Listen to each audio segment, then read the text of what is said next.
and do, Yes. that's not very exciting for, my wife's an artist. I mean, has a therapy degree, an art therapy degree, but she's now doing art full time. And so she's now in her whole, studio. And, and again, it's like everybody, I've encouraged, because of what I've done, I've encouraged everybody to kind of follow your passions and do what you really enjoy, because it's so great to be able to do that. And it fills a part of your soul to enjoy what you do and to, get pleasure in sharing that with others.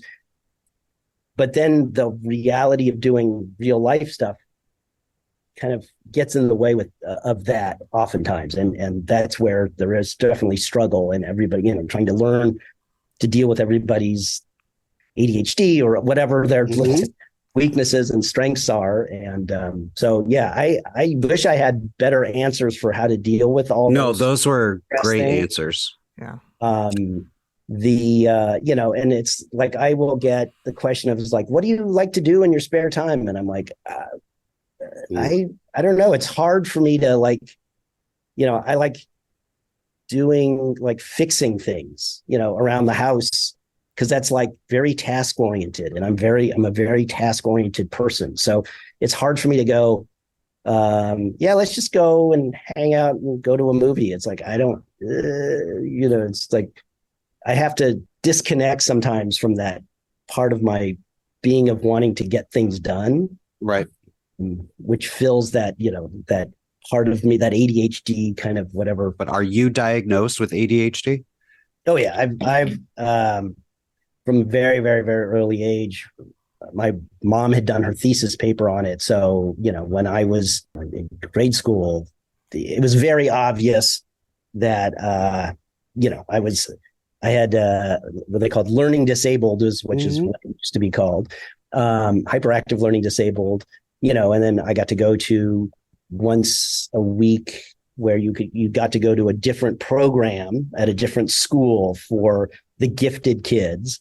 And that's actually where I first got to, they had a little TV studio at this school with 3 cameras and a little control room switcher thing, where I first got to actually do that back in grade school. So, having those resources back then and being on medication way, way, way, way, way back then, in the 60s. And so I've had to deal with that my whole life. It's amazing that you had the resources because I've only been diagnosed with it in the past few years. And I'm in my late 40s, and even coming up in the 80s and 90s, it wasn't really talked about that much. It was being talked about more, but it still wasn't talked about that much. Yeah. I was fortunate in that my mom was, a marriage family therapist who was into the transactional, the TA for teens, and TA for tots, and, and we used to have encounter groups that she was involved in the 70s. And, so I grew up in that kind of environment. My dad was a aerospace engineer at Lockheed, and my mom was, this therapist. So they always had their little struggles as well. Sure. Different personalities.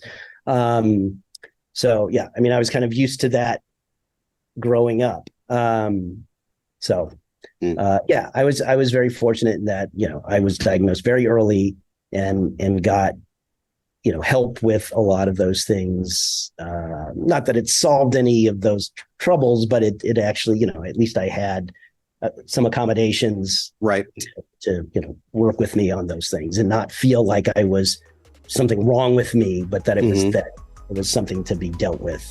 Right. What has been so far the highlight of your career, where the work that you did and the story and the final output, the final film or show, married together and really worked and fired on all cylinders? What have you been the most proud of so far? Definitely the stuff we've done most recently on Picard, I think, is, kind of the pinnacle of what we've been able to accomplish because of a number of factors.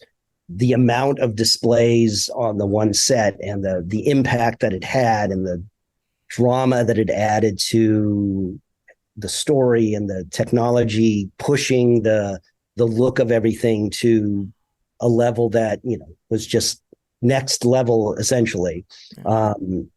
That's certainly, when I was doing it, I was like, God, this is kind of like a dream job, because I don't know how I'm going to do better than this with, getting to do all these different aspects and getting the respect of, from everything from working with, the set designers, the art directors, the construction department, the effects department, the props department, and everybody kind of, once they saw what we were doing, listening to what I wanted to do and getting to like bring things to them that, again, that they hadn't even thought of. Right. Just as an example, when we did the District 6 set, and they were just looking at doing stuff on the ground level. And I was like, okay, well, I'm going to do projection mapping above everything, and I did kind of a previs with Photoshop of like, here's what it's going to look like. And then doing it and them just, being blown away. And that's one of the things that I just really just kind of fills me with pride is being able to do, kind of come up with those visuals and achieve them and just bring things to another level. I thought the season was such an accomplishment, and you all did such amazing work. And from the fan perspective of me, I just absolutely loved it. Every week, it was just gorgeous and fun. And did you happen to see the last two on I went to see into New York to see it on IMAX, and I thought that I did not get to see the last fun. Two on IMAX. I saw the first two on IMAX at the premiere. Oh wow! Which Jesus, that was it was so hard to get into that. Mm-hmm. I mean, the only reason I was able to do it was I worked with the Paramount Archives person who had Beverly's cryo chamber from episode 1 of season 3. When she gets sick and she's in the chamber. Yeah.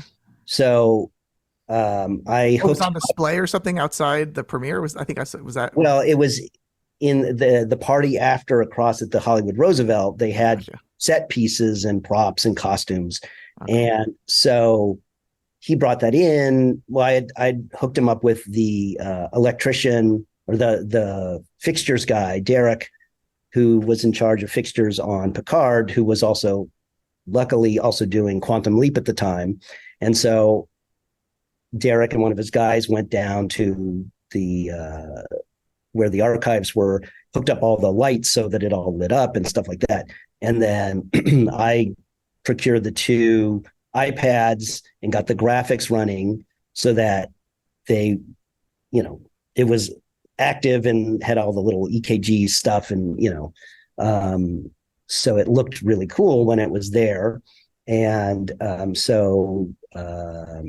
the archive guy actually gave me his ticket. Oh, wow. So I could go in to see the thing. And then I sat with Liz and Dave, and Dave was like, look, Dave had Liz was Dave's +1, and he had to really fight to get a ticket. And he was trying to for weeks was trying to get our crew to get tickets to this thing. And they would not give us, and we're like, really? The crew couldn't go see so it was only by, us kind of twisting some arms and figuring out little. So was it just actors and producers, and that was the. It was it was mostly the actors, producers, and fans, because it was and they actually had an overflow theater even, so there would have been enough for other people. Yeah. So there were some of our other casts. I mean, some of our other crew. Like Jeff and props was there because for whatever reason he got invited. It was there was a handful of people that got invited and other ones who kind of connived their way in. And you're like, props gets in. Yeah. But he had worked all 3 seasons, and so he had other connections. Oh, he only did 2. Yeah. So yeah, I did get to see it on the big screen, and that must have been nice. Yeah, that was phenomenal. And the other cool story about that is that was the theater that I saw the original Star Trek: The Motion Picture in when it first came out. Oh, get out. So that's my favorite Star Trek film. Don and I fight about it. This is not about you, time. Trevor. This is about his experience here. I love it so much. Okay, but this is about his experience. Wow. So you saw the original there, and there you are. I saw the original there, yeah. And I also saw the original and Superman in that theater too. Oh, yeah. I love that film too. Yeah, yeah. But, awesome. With the score, that was you still get chills. Thank you again so much for your time. We really appreciate it. Sure. Not like there's a lot of other things going on. Oh God. I'm not saying we're taking advantage of it, but we should. I mean, it's a great time. When we were all locked down, and I was teaching a course at, and everyone was locked down. I just basically was teaching a class online, and I'm like, what am I going to do teaching film production, a production class over Zoom? So I just contacted every connection I had, and I just had all these people out your way who couldn't do anything, and they would just come in and guest my class. And I feel like that class learned the most because we just had it every week, a different person come in and talk about the industry for them. That's so amazing to have, that. I mean, I remembered, as a student when you have those opportunities to meet the real people doing. Yeah, that's great. It's better than anything. Yeah. Thanks again. Awesome. Thank you, Todd. This was fantastic. It really was. And thanks for being so open. Yeah. So anytime. That's an outro. Yeah. Eat something first with your mouth full, and let's start the outro. All right. That was an awesome interview, wasn't it, Trevor? How about this? Go good. All right. Welcome back, everyone. That was awesome to talk to Todd. He was great. Fantastic interview. I genuinely love technical deep dives, and his job sounds like, I think on most sets you're juggling, the craftspeople are juggling a lot, but my gosh, that seems, for me specifically, that is overwhelming, and I have nothing but great respect for him. Speaking of people I have no respect for, what's new with your life, Trevor? Anything going on coming up, or are you just looking forward to the next podcast? Oh my God! Are we referring to ourselves as the podcast? I'm so looking forward to the next pod. Well, I finished 2 shows recently that has nothing to do with this podcast. I finished The Diplomat on Netflix, which is one of the best shows of the year. Great show. Reminds me of a faster-paced West Wing in a way. Yeah. And I finished the recent new kind of run of Justified, and I really enjoyed that. And I watched a Hong Kong drama from 1991 called Center Stage by Stanley Kwan with Maggie Chung. It's one of the best biopics I've ever seen in my life. Nobody cares about this stuff, but I'm still going to go to bat for it. Well, that's interesting, Trevor, and I mean it. You couldn't care less. I couldn't get you to watch one episode of Evangelion, so shut up. I've watched 2. No, you haven't. I know that for a fact. I even know. Please, in one of our deleted scenes from our podcast that we're keeping to ourselves for now, I gave you a quiz and you didn't even know, you forgot the name NERF as the organization. It's Nerve, you moron. It's Nerve. Nerves. Oh my gosh, just end the podcast already. Let's end it on this. Let's end it now. Well, I am looking forward to next week. We have cinematographer Jeremy Benning, who the sci-fi world will know for his work for all the seasons of The Expanse. He's done The Boys. He's done a ton of documentary, National Geographic. He's got Netflix shows going. So I am very much looking forward to talking to him. His resume is what I would describe intimidating. That man has done a lot of work, and he is very, very versatile with his craft. I'm very excited for this interview. And with that, we'll leave you alone. Don't forget to send us feedback. Well, I'm leaving you alone. You're laughing. Are you telling you're leaving the audience alone? Or are you leaving me alone? You alone. Okay. Yeah, you have to maniacal laugh. Like for those of you, I'm watching Trevor. I'm in a brightly lit room. I'm talking to Trevor, and he's in this dark room with a cat lurking in the background, like he's Dr. Evil or something. Mm-hmm. Absolutely. So it gets better. It gets better. What are you flossing? Yeah, while we're filming? I'm using a Proxa brush and I'm cleaning my teeth. Oh, I've discovered though that Trevor really hates when I start nibbling on nuts during our podcast. Yeah, because you're not supposed to friggin' eat during the podcast. Oh God, so please, that you're taking out. That is disgusting. Keeping it in. People do not like when you eat.